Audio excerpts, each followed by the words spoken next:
and we partner with you guys a lot when we do a plunge lift system. 95% of the time we're using Chemray products of some kind. Hopefully I'm going to teach you some basic plunger lift information so you guys know what we do, and I want to start with a plunger model, and all I really want you to see here is when a new well is drilled, it doesn't need any help at all.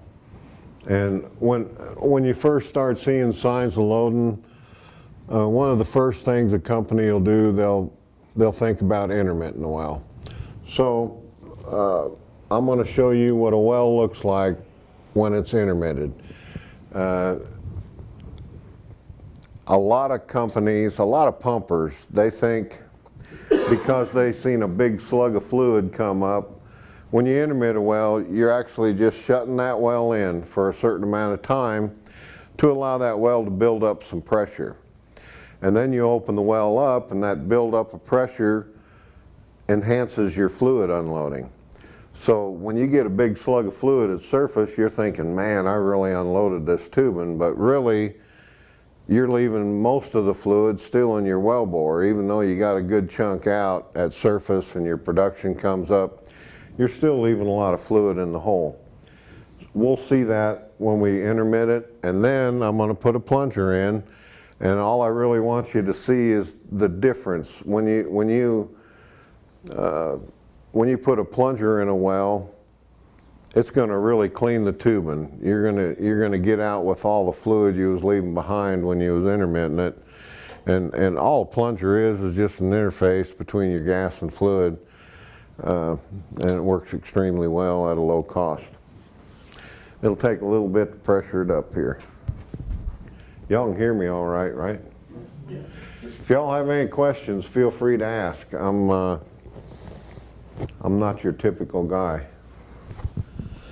There'll be some noise, don't jump. At one point it'll be kind of loud.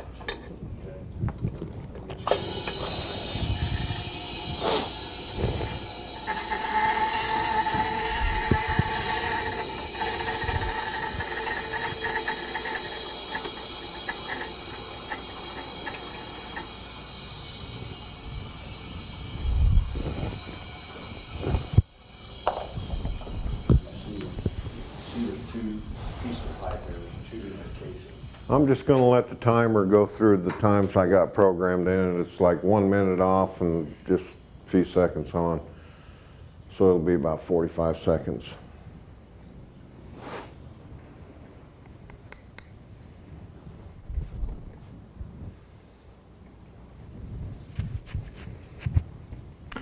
While we're waiting on that, you'll notice that, well, you probably can't see it, but the casing has a little more pressure on it than the tubing. The reason there's a differential there is because of the fluid that's in the tubing. And like the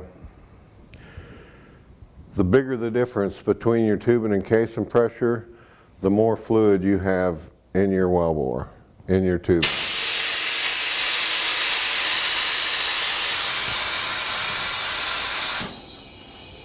Okay, you seen how it just kind of slung it up there?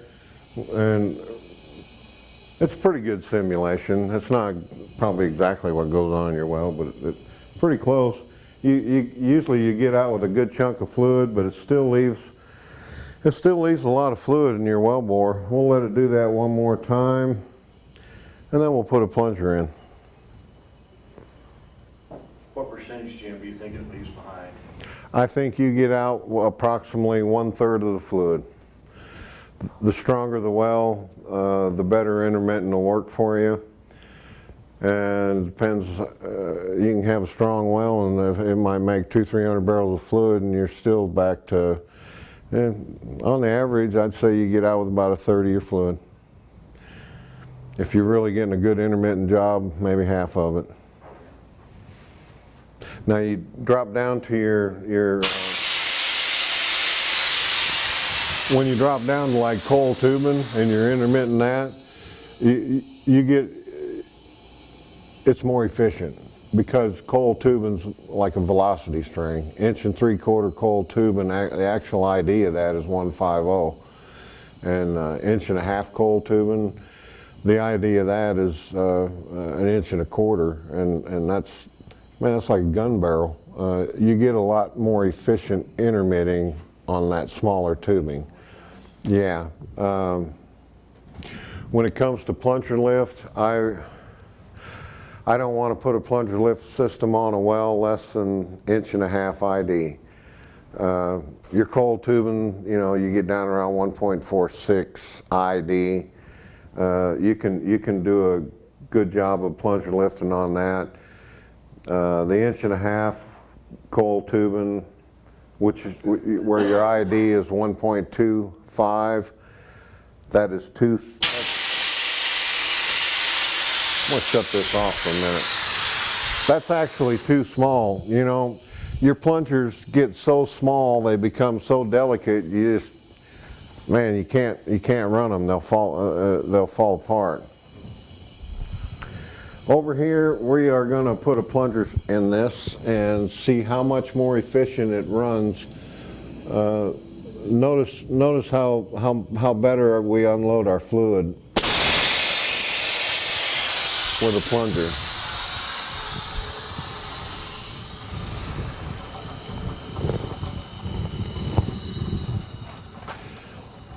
Now what this is called right here, that's a lubricator. And in a lubricator in the field, in real life, there would be a spring in this top. And you need a spring in the top and at the bottom of your well for a shock absorber for your plunger. It gives it, you know, it cuts down on the blow. You can't have steel hitting steel. Jumping around here a little bit. This is a bumper spring, and your plunger, this actually sets in the bottom of your tubing. Now, on a typical plunger well, you're going to have a seat nipple on the bottom of your tubing. A seating nipple, it's about 1 foot long, and the ID of it is a little bit smaller than the ID of your tubing. They make different kinds of nipples. They make regular standard seating nipples with just it's smooth like that, where the center of your nipple is just a little bit smaller than the ID of your tubing. And they'll make an X nipple. That allows you to set certain wireline tools, certain plugs. You can set them in a nipple and with a wire line.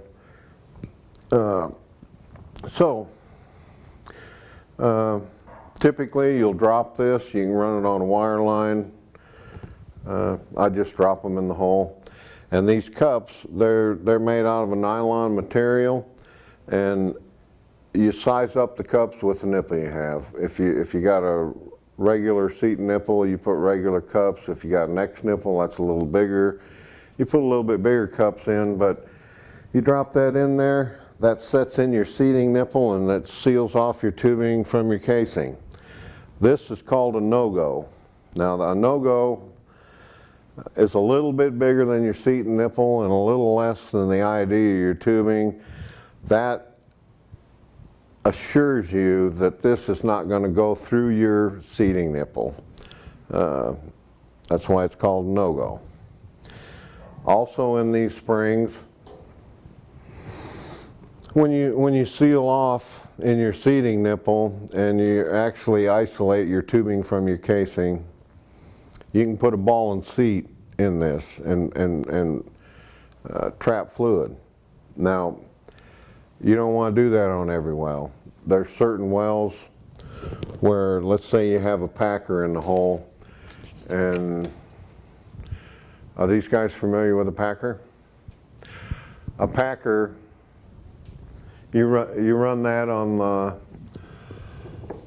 towards the tail end of your tubing, and that seals, when you set a packer, that seals your tubing off from your casing. A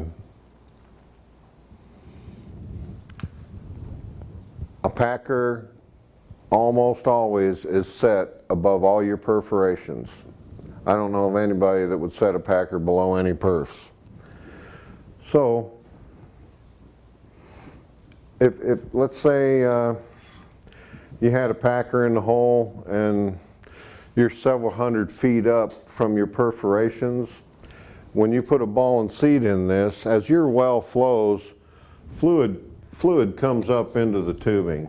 Now, when you're in a closed cycle, and say you shut the well in for an hour or two, if you don't have a ball and seat in here, you're allowing that fluid, some of that fluid is going to fall out. Now naturally your bottom hole pressure, whatever your zone is going to keep your fluid suspended, but in certain zones it profits you to put a ball and seat in there.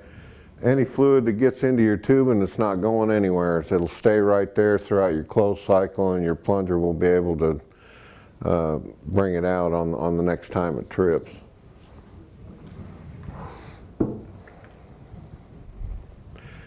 I want you to notice these plungers fall real fast until they hit fluid. When they hit fluid, they slow way down.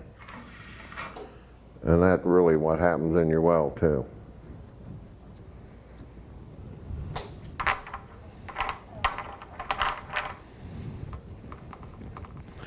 And in a lot of wells, when your plunger is falling, all your fluid's really not going to be all the way down. It is in a lot of wells, but in some of your stronger wells, you're going to have suspended fluid that'll actually stay suspended for quite a long time before it falls out. But you know, you can have pockets of fluid that your plunger has to fall through.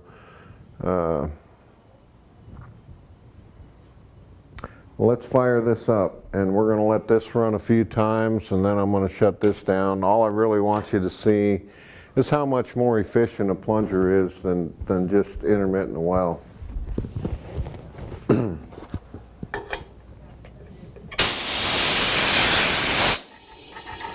you got good air pressure.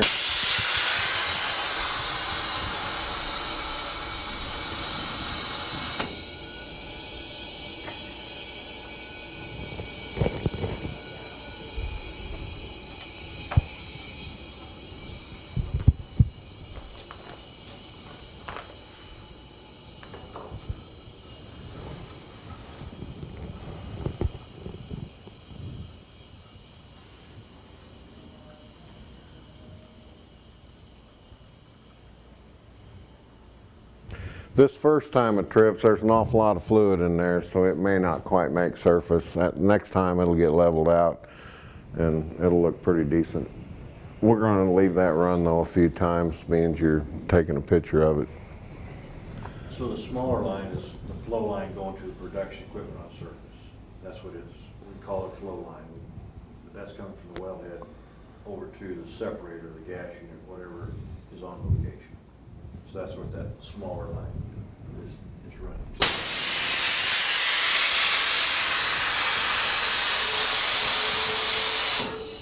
to. Now, did you notice how much more fluid we got out with just by adding that plunger? It did make a big difference.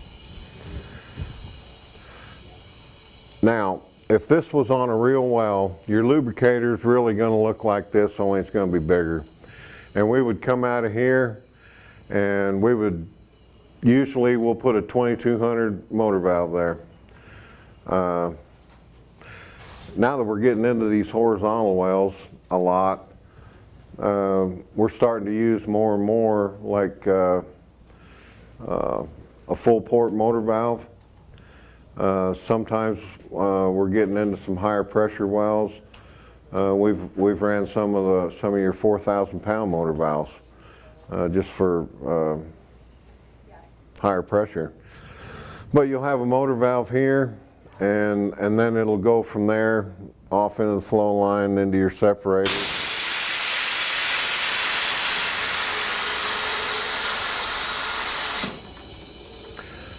Now, just like in a well, you get out with all the fluid that's above your plunger, but as your plunger trips, just like in a well, your zone is bringing in fluid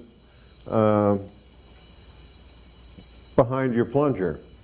Now we'll get into, I'll get it in my cart ahead of the horse there. Let's see, a couple other products we use, your drip pots. Typically, we would put one of your drip pots on the casing and we would get our gas to run our controller off your casing. We'd use a drip pot and a regulator. And up here, you'll notice this is called a plunger catcher. If you screw that in, all it is just a spring and a ball that sets in a reset and a lubricator.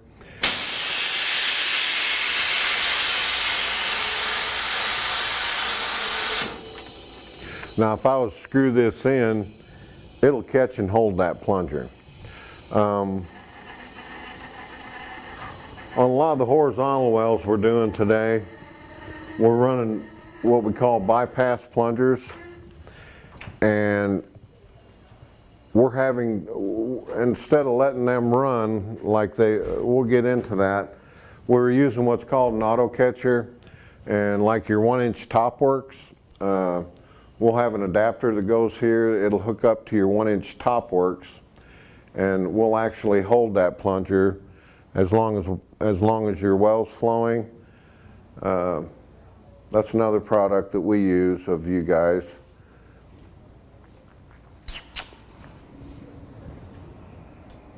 I think we'll shut this down. We'll get into some bottom hole stuff.